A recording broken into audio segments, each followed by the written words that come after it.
So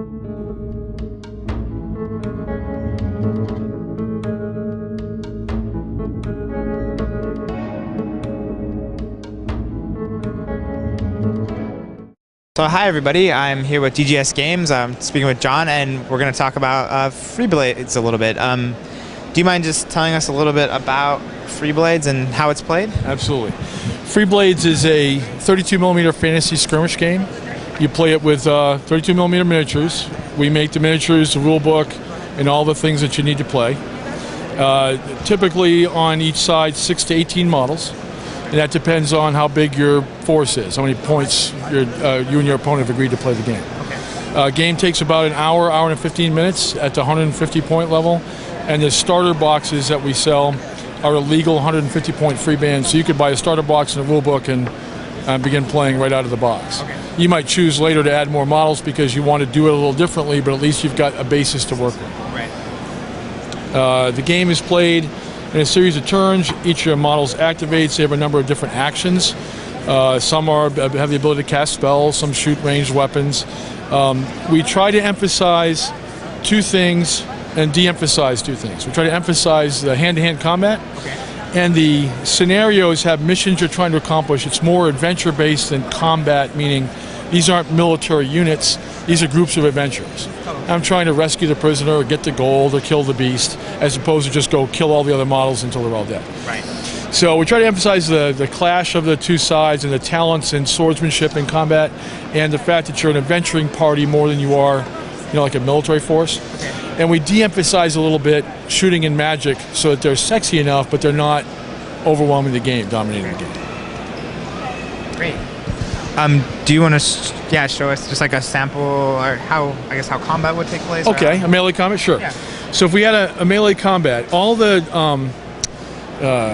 games we make and are going to make are used at what we call the tiered dice system. Okay. A model is better at something the bigger its die it gets.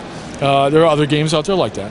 Our dice also explode. If you roll the highest number on the die, you keep rolling it until you stop and you add up what you get. And a critical success is 10 over what you need. And so a follower with a D6 attack isn't all that effective, but they still can kill the biggest model in the game.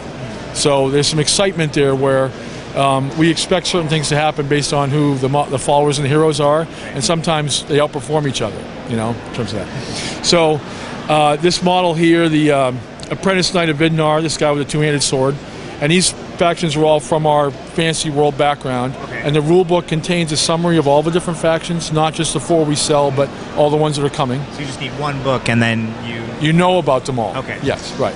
The details of the 4 that we are initially releasing here at Origins are all in the book also, in terms of building their forces.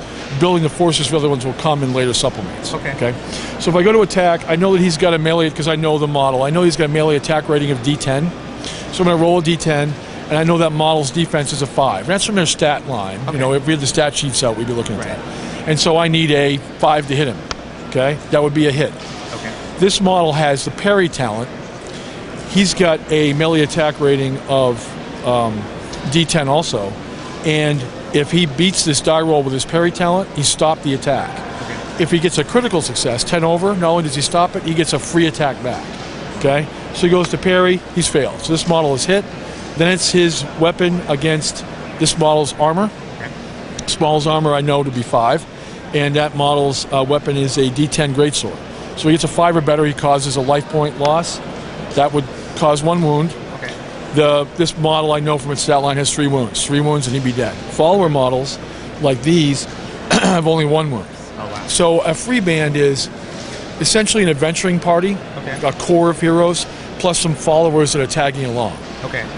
And how big the group is and what skills you put in is based on how you build your free band. Okay. So you may so with a larger point, so you were explaining. Sorry, some of the models are followers, so they have less hit points and less stats. As you get a larger band, the number of higher stat models would increase as well. Yes. Or? And what's very popular with our playtesters is the league system, where instead of just playing a one-off, where you and I play a game and whoever wins, wins, whoever loses, loses. At the end of the game, and there are other games out there like this, you can determine what kind of actions you've taken during the game, get you what kind of experience, and your models can increase their statistics. Okay. They can also die. And if they die, they leave your free band, but each scenario for league games shows you what kind of gold the winner and the loser get. Okay. And that gold can be used to recruit more models into your free band in later games in the league. So I could start a league game with a 150-point free band, play a scenario, and even if I lose it, get 15 gold and use that to recruit a new model into my free band, or save it and recruit a more expensive model after a couple more games after I've gotten some more gold into my treasury. Interesting. So at BoardGameGeek, not all of our readership, we definitely have people that like miniatures and those types of games, but a lot of what puts off, I think, some people from the miniatures is the amount that is needed to play. Do you feel this starter set of we're very six figures? We're very sensitive to that. So yeah, if you want to talk a little bit about absolutely that and how it fits that market. Yep. We're all the guys that are members of DGS are all gamers, longtime gamers. And we're very keen on what's important to a gamer. We want to be a profitable company, but part of that is going to be because gamers like us, because they understand that we know what they're looking for. And we don't want to pay a lot of money to get into a game. Okay? The rule book's $31.99, $32. Okay. One starter box is a legal 150-point free band, 6 or 7 models, depending on who it is. That's also $31.99, $32. So these two together is all you need to play the game. $64. Okay. Now, your opponent would also need one of these. Okay, and the starter box models, all their stats are D12 and less, and so you can play with dice you already own. I mean, we'll sell you the dice, the 14s and 16s and 24s and whatever, but you can start the game and not have to go ahead and buy the specialty dice quite yet. Okay. So if your buddy's got one of these, you've got one, you've got a rule book. The two of you together have spent $90 and you're playing the game. Great. And so you can try it out and see if it works for you before you invest a larger amount of money. Absolutely. And of course, here at Origins, you can come by our booth and get a demo and see if you like it, or we run a game at night by the Market Cafe where Gamer Chic is. Okay. Those nice tables. We'll run a game on their table tonight at 8. People can come by and play it before they make a purchasing decision. Great. So you say that there's 4 factions available now, and there's 4 more planned. Is that correct? Well, there's 4 available now. There's 17 in the background. Okay. Now, 17 factions is a lot of factions for a starter game. We're not going to do that right away. So we're already working on book 2, 4 new factions in it, scheduled for next year. We have an idea of what we want to do after that, and we have all the factions in playtest. We're going to let the customers tell us what factions to do after book 2. Okay. Book 2, we got to do it now because of the lead time of production and whatever else. After that, as we build a fan base, they'll say, hey, we've read about the factions in their rulebook or on the website, and we'd really like to see faction whatever next. That's what's going to make our decision for us on what book 3 is. Okay. Great. I'm just curious about the types of models. Are they plastic? Are they metal? Okay. Yeah. Great.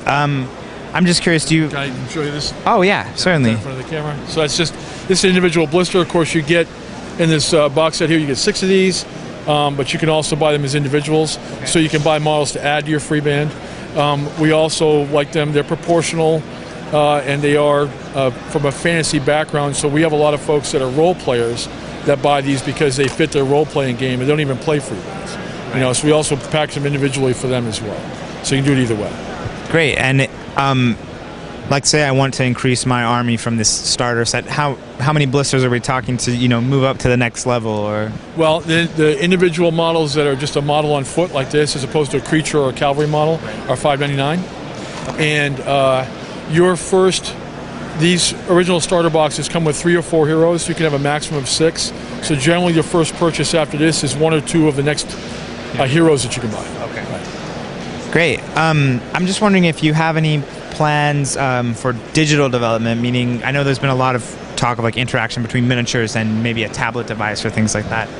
We very much want to do that. We're trying to find the right person to work with us to build like a tablet application that will make some of the game functions similar. We also obviously would like our background to take hold with people and have them get into that, and maybe we get into a conversation about online game or other application down the road. This is our first release. We're all excited about that. It's like one step at a time. Right. But definitely we're very much interested in, and we're looking for the right person to take us that next step. Great. Well, this definitely seems like, a niche that needs attention. I know that I myself posted on BoardGameGeek a year ago saying I need a minis game that, I just want 6 models. I don't want, an army. We're all skirmish game players. Obviously, we're very interested in that.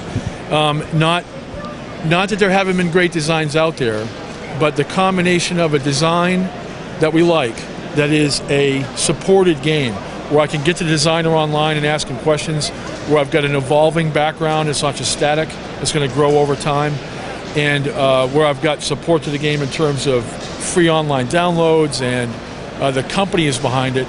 Each one of those things is out there. Like Confrontation, great game, not currently fully supported. Mordheim, great game, went out of print.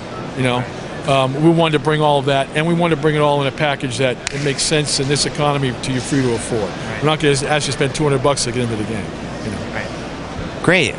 Well, thanks for speaking with me, and this sounds like a really good product, and definitely people can check it out here. Will you be at Gen Con as well? Absolutely. Okay, so people can check it out there. Yes, and please come by. Great. Sure. Awesome. So we'll look out for more from this. It looks really great. Okay, thank you very much. Thank you so much. All right.